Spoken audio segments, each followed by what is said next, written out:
Bien-aimés frères et sœurs, vous connaîtrez la vérité et la vérité vous affranchira. Ça, c'est pas moi qui le dis, c'est la Bible qui le dit. Mais moi, je vous dis mieux. Vous connaîtrez la vérité historique, notamment celle de vos ancêtres kémites, et vous aurez une vision globale de ce que c'est que la vraie souveraineté politique. J'ajoute, vous reviendrez à la spiritualité africaine ancestrale et vous comprendrez les enjeux de l'indépendance économique. Et pour terminer, vous accepterez votre identité culturelle kémite et vous obtiendrez deux choses. La première, c'est la paix. La seconde, c'est le développement, à une condition. L'unité de toute l'Afrique noire, l'unité de tous les Noirs du monde entier. Otep à tous. Bienvenue sur la chaîne des panafricanistes. Par essence, par conviction et par excellence. Celle des citoyens kémites par nécessité et obligation de combat.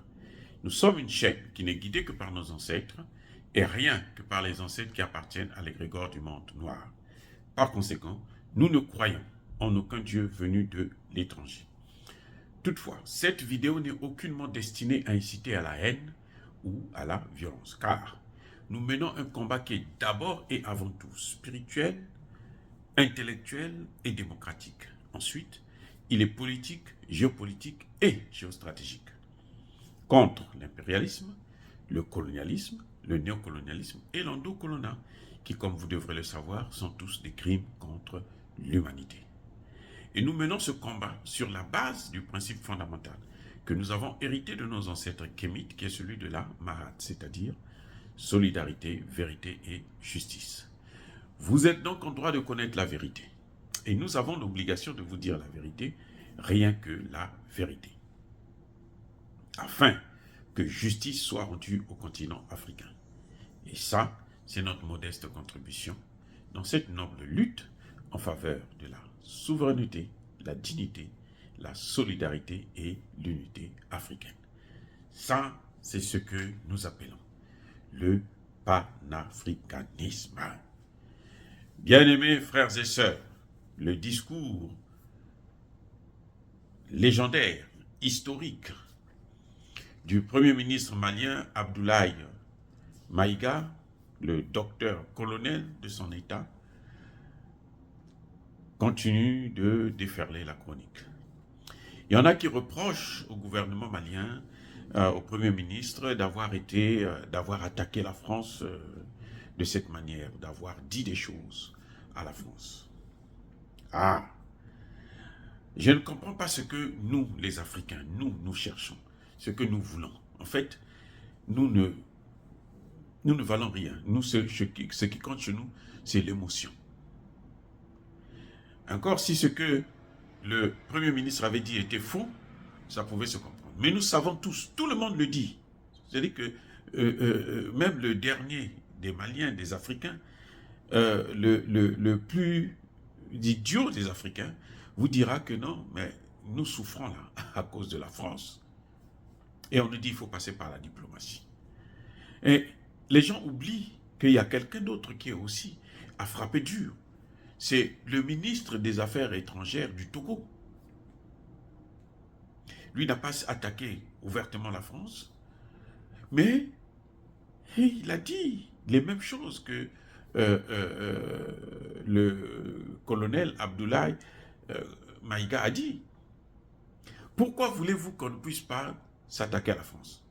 Lorsque la France nous attaque, est-ce que on entend ces gens-là se plaindre? La France, quand elle nous attaque, tous les médias français reprennent ça en boucle pour dire que non, voilà, on les a insultés, ce sont des idiots. Emmanuel Macron est venu dire au Cameroun, devant tout le monde, que nous sommes des hypocrites. Emmanuel Macron vient à la tribune des Nations Unies. Il nous fait croire que nous sommes en train de quitter un maître pour aller vers un autre maître. Que la Russie, c'est de l'impérialisme. Alors que lui-même, il est pire qu'impérialiste. C'est-à-dire que c'est incroyable. Il veut nous faire croire que nous ne savons pas ce que nous subissons dans nos relations avec la France.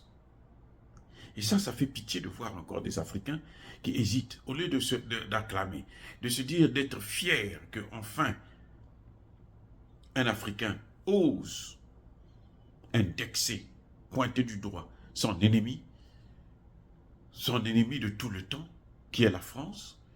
Non, on se cache derrière, on attend que la France, un jour, puisse avoir pitié de nous. Mais non, mais écoutez, ce qui va arriver en Afrique, là, si on continue avec cette tendresse sauvage à la con, mais on va disparaître. Il faut nous faire disparaître, c'est tout, aussi simple que ça. Ils en ont fait, les Indiens, en Amérique, au Canada, et ainsi de suite. À Chagos, dans les îles Maurice et autres, ils ont fait disparaître des populations, ils ont déporté des populations. Donc ces gens-là, il ne faut pas jouer avec eux. Vaut mieux parler, même si on va nous tuer pour ça, mais au moins on a parlé. Nos enfants savent de quoi il s'agit, ils sauront comment il faut faire pour qu'eux puissent faire mieux.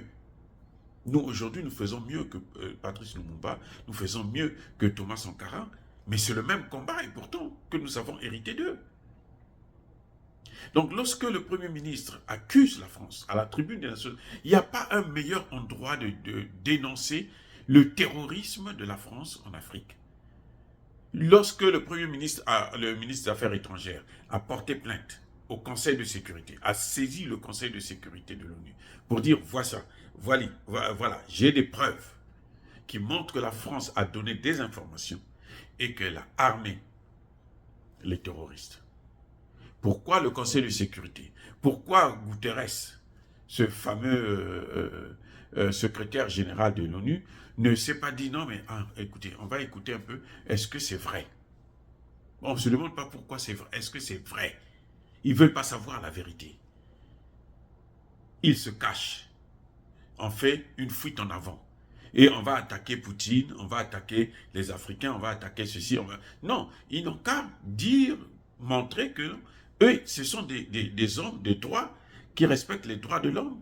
Ce sont des juristes, ce sont des gens qui sont allés à l'école, ce sont des humanistes.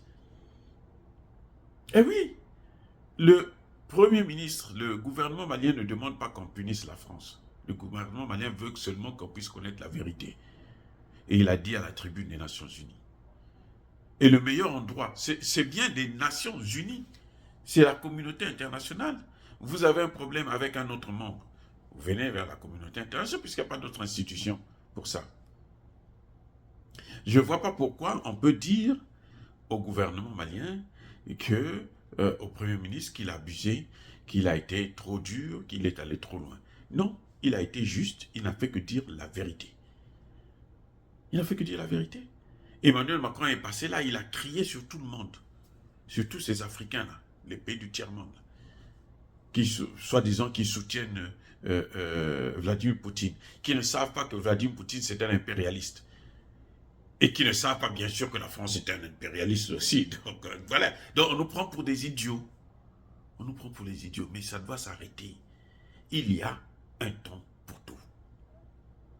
Quand la France parle, Emmanuel Macron est allé en Guinée-Bissau pour aller dire là-bas que non, mais on est en train de persécuter les Peuls au Mali et en Afrique. Mais les Peuls, vous les trouvez partout sur tout le continent. Donc là encore, il ment. Et ça, on ne voit pas des gens pour dire non, mais Emmanuel Macron, personne ne fait des reproches à Emmanuel Macron. Nous voulons parler des faits. Si la France reconnaît qu'elle n'a jamais armé, donné des informations à des terroristes, ben, elle n'a qu'à laisser, elle n'a qu'à entendre, voir les preuves que le gouvernement malien va présenter. Nous n'attendons que ça. Nous sommes prêts à condamner notre gouvernement, le gouvernement malien, s'il n'est pas capable de prouver ce qu'il est en train de dire. Mais on ne lui donne même pas l'occasion de le faire. On est obligé de venir en parler dans des milieux comme ça, puisque sans ça, personne ne va en parler. Moi, je pense que le Premier ministre a eu raison de dire la vérité à la France, de pointer du doigt le comportement de la France, parce qu'aujourd'hui, la puissance impérialiste la plus dangereuse en Afrique, c'est la France. Nous savons que les autres, ses alliés sont pareils, les États-Unis y compris, mais la France, elle abuse trop de nos pays, de nos dirigeants, de nos matières premières. Et il faut que ça cesse. Nous voulons maintenant avoir notre pleine souveraineté, jouir de cette souveraineté, de cette indépendance. Nous voulons avoir notre monnaie à nous. Nous ne voulons plus être sous la tutelle de la France, même en ce qui concerne le franc CFA. Donc que la France se retire de nos affaires. Ce n'est pas pour rien que la France quitte le Mali, elle va au Niger, elle veut être au Burkina Faso, elle veut être au Bénin, elle est au Togo, plutôt en Côte d'Ivoire. Elle veut encercler le Mali. Ça veut dire quoi? Ça veut dire quoi? Elle passe tout son temps à créer des problèmes en Afrique. Et chaque fois que la France se mêle dans un problème en Afrique, cette situation doit s'aggraver. Nous lui avons donné cette opportunité depuis les fameuses indépendances, donc depuis 62 ans, elle n'a jamais su se comporter de façon plus ou moins modeste, ne serait-ce que modeste. On ne lui demande pas d'avoir pitié de nous. Nous n'avons pas besoin de l'aide de la France. Nous avons besoin que la France puisse être juste, que la France puisse être sérieuse avec nous. Mais elle s'est toujours moquée des pays africains et il était temps que quelqu'un puisse le dénoncer. Et le Premier ministre, le docteur, colonel Abdoulaye Maïga, a raison sur toute la ligne, 100%. Voilà. Et dire cela, c'est inciter à la haine ou à la violence. Non, Yaba colère. Nous sommes la force tranquille. Entre-temps, je persiste et je signe, soyez bénis par le Dieu des Kémites. J'ai dit et j'assume.